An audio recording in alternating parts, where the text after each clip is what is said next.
පන්තියේ පළවෙනියා වුණේ සමන් කුමාර. මොනිටර්කම දරුවෙත් පොඩි සමන් කුමාර. මුළු පාසල බැබළුව සිසු සමන් කුමාර. අද පාසල් නාවැයිද සමන් කුමාර. ඝාතනය කළ සමන් කුමාරගේ සිරුර හමුවුණේ අප්‍රේල් 10 වැනිදා. සැකකරුවන්ද සමග අපේම ස්ථානයට යන විට ගණාන්ධකාරයේ මා ඇතුළු පිරිස ඝාතනය සිදු කළ ස්ථානයට ගියා. විදුලි පන්දමක ආධාරයෙන් තමයි සිරුර සොයාගත්තේ.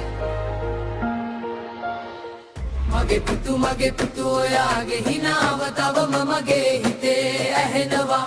මගේ පුතායේ කවුද අම්මේ කියලා මට කතා කරන්නේ. මගේ පුතේ බෝපිටිය කන්දේ නිසල වුණු සිරුර මම දැක්කා. මම කොහොමද දරාගන්නේ මේ දුක මගේ පුතේ.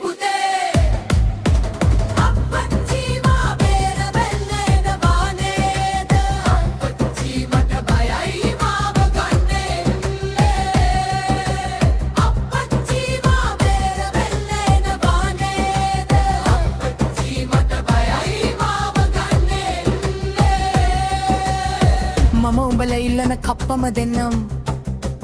මගේ පුතා මරන්න එපා.